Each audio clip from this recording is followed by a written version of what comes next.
Hello everybody and welcome back to the Phoenix Wright Ace Attorney Trials and Tribulations walkthrough. It is time for more of the stolen Turnabout.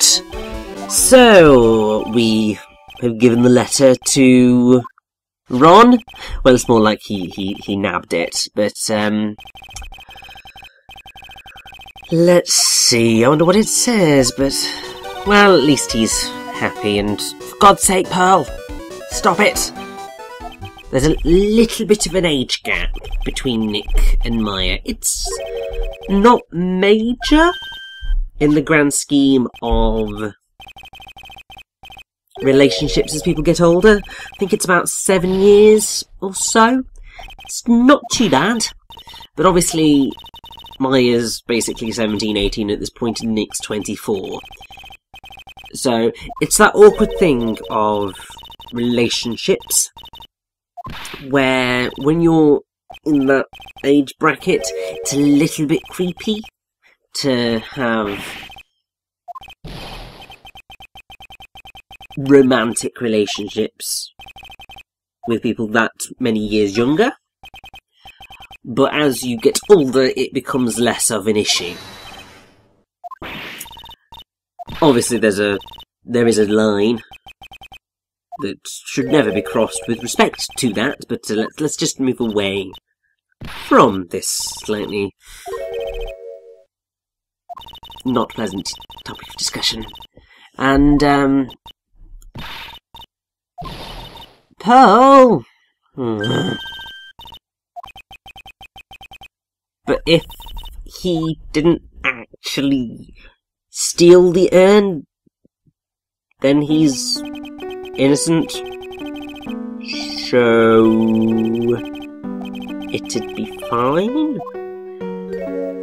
And oh dear, looks like Pearls has run off back to the office, so I suppose we'll give her a bit of breathing space. Aw, Maya believes in us. To be fair, if she didn't believe in us, then we could, just boot her out and say, go back to the Karain village. But we like having her around too much. Like, I have to say, Maya has always been one of my favourite Ace Attorney characters. I'm sure it's the same for many, many people. And it's why people clamoured for her to come back so much. I don't know how her character was dealt with in Spirit of Justice. I hope it was treated well, but that was the first time that she returned to the franchise properly since Trials and Tribulations. Obviously discounting Phoenix Wright versus Professor Layton versus Phoenix Wright Ace Attorney. Discount that because that's not technically canon. I'm not really sure. But yeah, it took a very long time for Maya to return, which is very depressing, because she was always one of the most fun characters. But, oh well. So, let's have a little chat and little reminisce. So, we first met Pearl in Phoenix Wright Ace Attorney Justice for All. And, yeah, she was a very quiet little thing.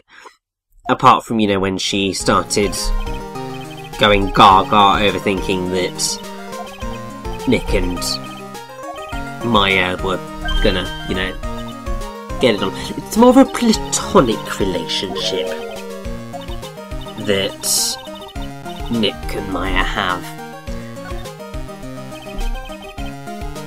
But, yeah, also, that's why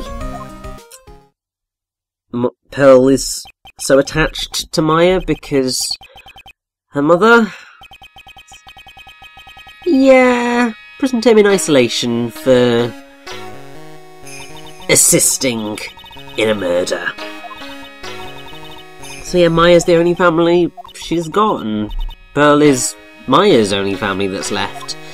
So it's kind of important that they stick together. But yes, what is this Karain village custom that makes it so that Pearl thinks that, Nick and Maya are gonna get it on?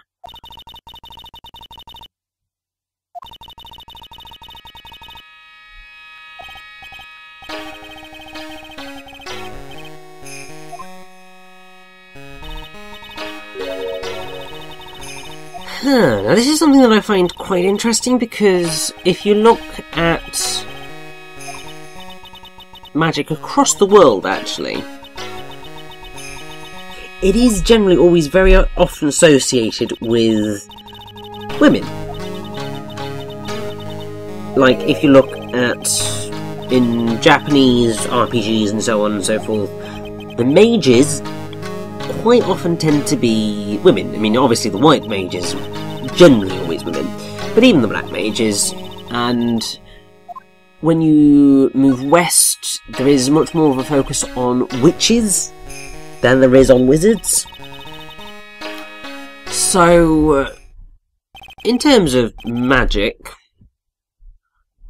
there is that whole trope that it is generally more focused in the women.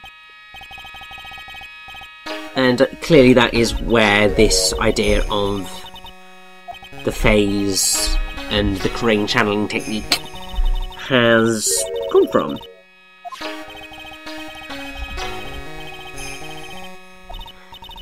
But yeah, there is no way that Maya is ready to become the master just yet. She's kind of a bit young, and she loves hamburgers far too much. Like, I feel to be a proper master,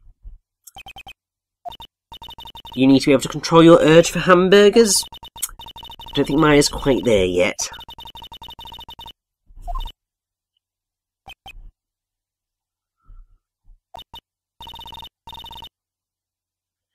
And aww, Pearl is so cute.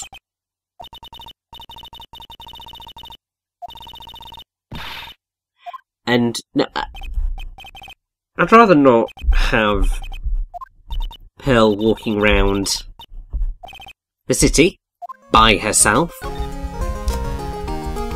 I mean, after all, she's like really young. She's 8.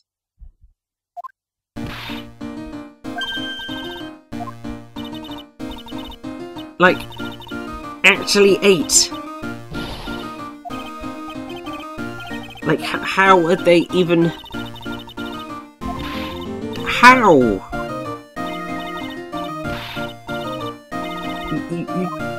You do not let an 8-year-old run out all by herself.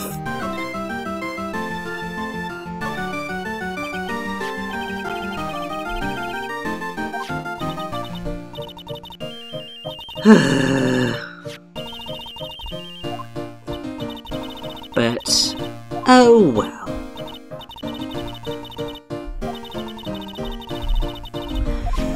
So, I have to say, I think it's very important that we investigate into Atmi a little bit more, because just something really just does not feel right about him.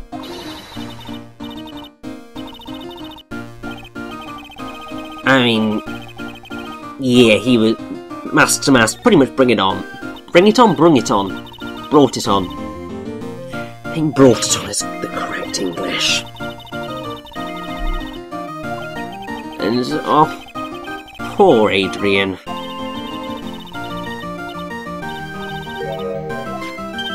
Now this is intriguing. So, the Sacred Urn is actually not worth a thing. So, why on earth would Mask to Mask nick it? I mean, doesn't he generally go after, like, priceless works of art? i.e., they would sell for a ridiculous amount of money. Why would he go for an urn that's not worth anything?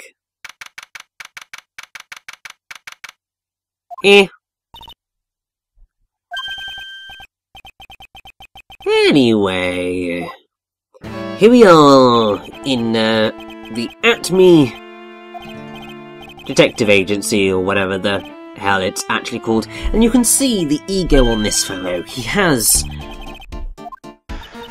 a golden frame of a massive picture of himself hanging above the fireplace. Like, jeez, what an ego.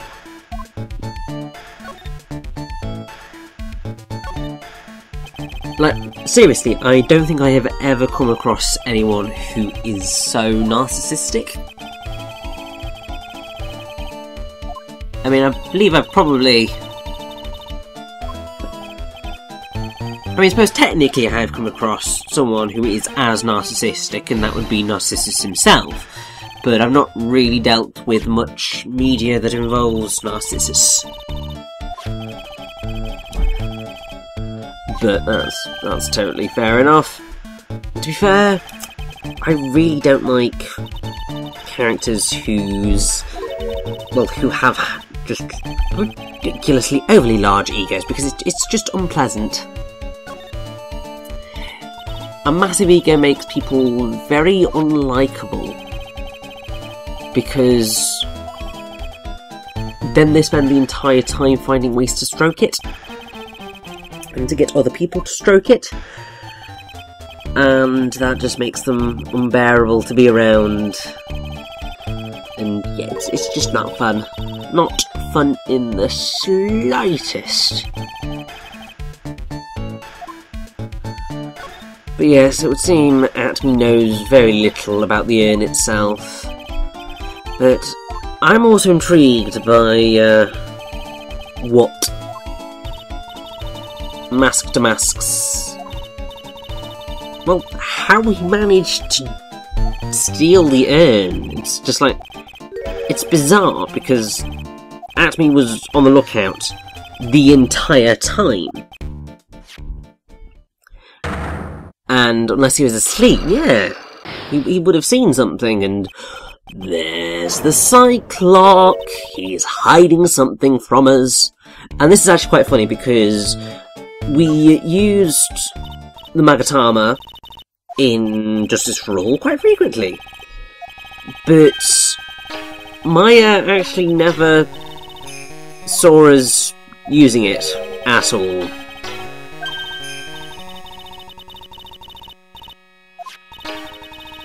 But,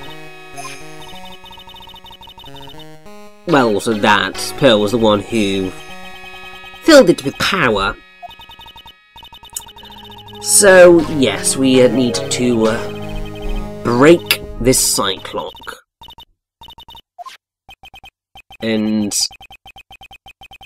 yeah, Maya, just learn to be a little bit patient, please. Though, we are totally fine to use the Magatama right now and go straight into breaking this Cyclock. So, as with the last game, it's basically identical to how it worked there. We're going to go through a series of statements, and we need to use evidence and logic to break through and prove that really Atme cannot hide anything from us. Because he's clearly lying, so we need to break him. And, yeah, it's the camera data. Clearly someone got through, because the camera went off. Duh.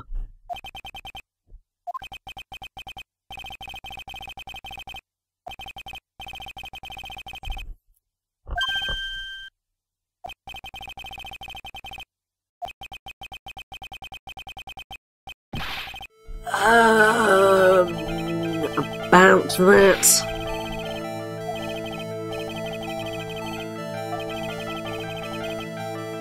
Yeah, so there is a piece of evidence that we have that he really would like to keep hidden. Because he might not have seen Mask to Mask, but he would have been unconscious, because, you know, there was the massive sword that was bent clearly by whacking someone very heavily over the head. So, yes, indeed, take that, look at me. You are unconscious. Clearly. Because the sword proves it. Booyah! I really shouldn't ever do that again. I am far too white and middle class.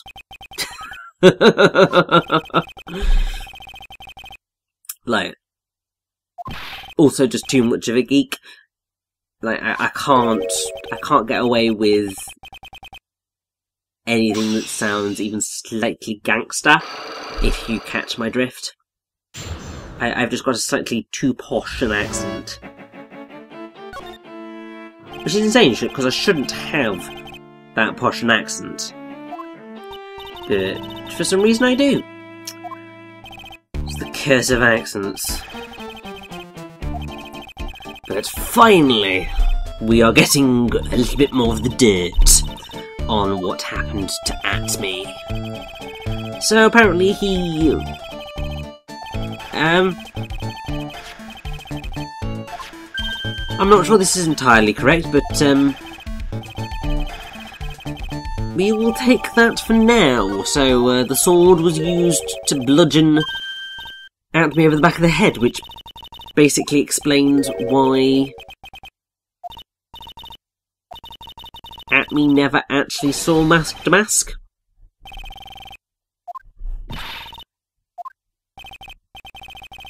And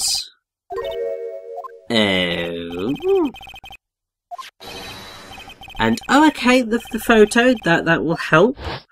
And so it was definitely Mask to Mask.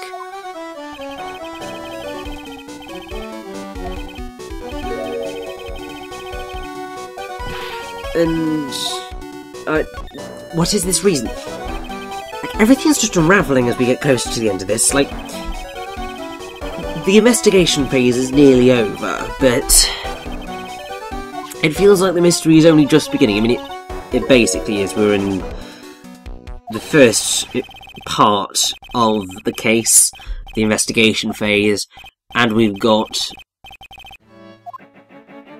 more. Well, we've got trials and more investigations to go. So, yeah, but what is this about a green envelope, eh?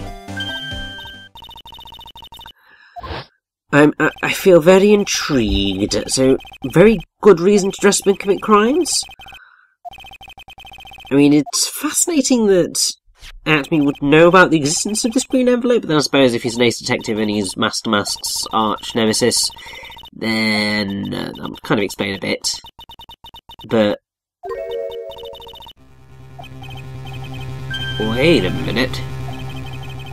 So, for starters, that's blackmail, and that's horrendous, but something about those dates just doesn't seem quite right.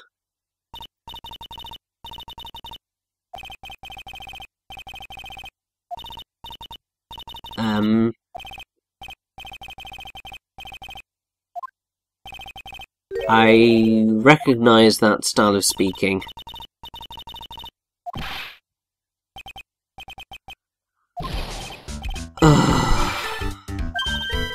Hi, Larry. I mean, to be fair, I'm being too harsh on the character. He's a lovable asshole. Like, can't keep his dick in his pants, and just, he's ridiculous. But you can't help but find him funny in how completely oblivious he is to the world around him. And yes, when something smells, it's usually the butts. And because of that, he does deserve to be the butt of many jokes, because he just likes getting us into trouble. Like, he really does. And Larry, she's married. Leave off.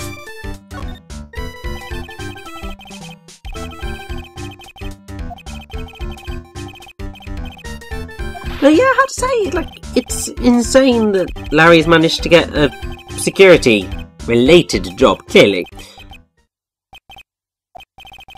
It's like, he's not clever enough and...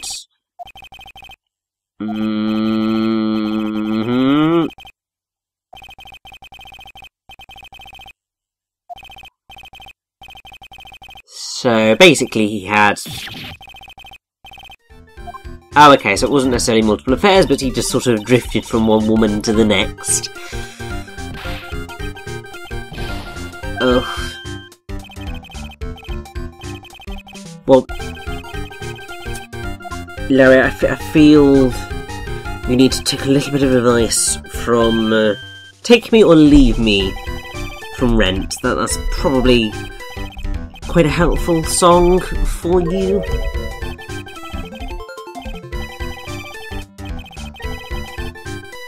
Because obviously there's, well, it quite fits Larry's thoughts of how people perceive him. Because he thinks every single day he walks down the street, he thinks he hears people say, "Baby, so sweet." Ever since puberty, everybody stares at him. Girls and girls, he can't help it, baby. And then obviously he's thinking, right now, women, what is it about them? Can't live with them or without them. And so on and so forth. But... oh! So... what was Mr. Delight doing at the security firm? Well, I mean, I suppose if he works there, but... what was he doing there at 1 AM? And... there's that security... well, not security... the blackmail letter? Which kind of suggests that he didn't steal the sacred urn, which would explain why he doesn't know where it is. So, I think that actually... we've got a bit of work to do, obviously, but I think we can probably prove that Ron didn't steal the sacred urn. So he is innocent of that crime. So... that's an interesting one. And yeah, we do desperately need that data, because it will prove very helpful. And Larry, stop thinking you're gonna have a chance with Desi. It ain't happening. But also, yes, the blackmail letter. Kind of important.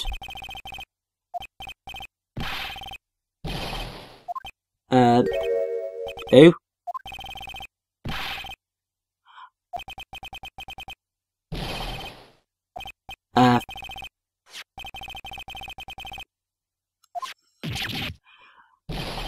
Why do I feel we just got an insight into the inner recesses of Larry Butts' mind?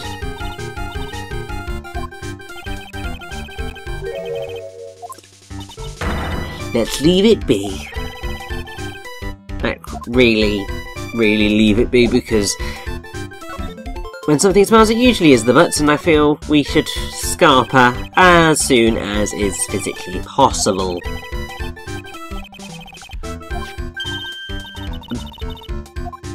Larry, if you're on the job, why are you here? Because surely if you're on the job, you should be at your job. Then again, Larry is not the smartest cookie in the cookie jar. So... yes, and... love a bit of that Steel Samurai phone tune. Phone tune? Ringtone. My god, my brain is just sort of... crumbled. into not knowing terminology. I suppose it's been a little bit of time since I recorded any commentary for Ace Attorney. This walkthrough, not the others. Obviously, it's been ages since the last one, but this one in particular. Because, oh, I had fun.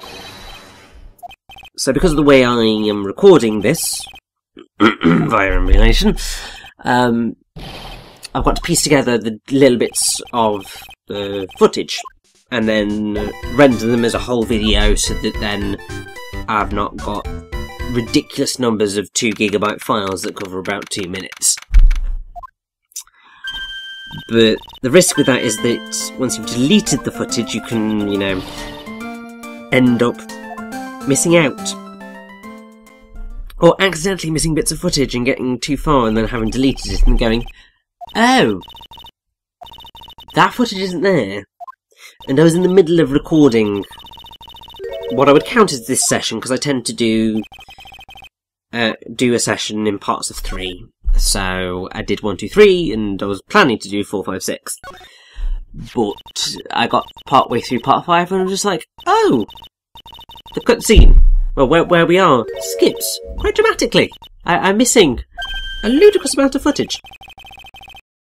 So yeah, I had to go back and re-record all of that, and it kind of puts a little bit of a dampener on getting commentary done. So that was very much an instance of, but now we're finally back in it. It's all good. It's all safe, and oh God, he's here. We were just looking in the bag. Not a big deal. I mean, mate, a true gentleman solves mysteries because every puzzle has an answer. Largely because also critical thinking is the key to success. I don't think you should be trying to out-gentleman the gentleman who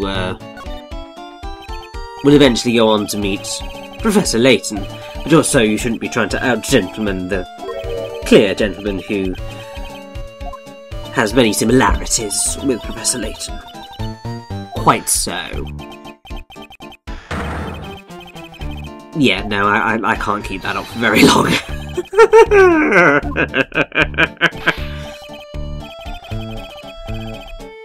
And, right, I don't know how you're going to do that. And I'm very intrigued by this far more dangerous threat that he discusses. Oh, Goddo! Well, I mean, I've been waiting for a Goddo, but like, he hasn't turned up yet. Like, I mean, it has been quite a few games, and I have wondered where he is, but I never really thought he'd turn up. So just really, who is this Goddo? Because, like, I think I've been waiting for him, but I'm not entirely sure.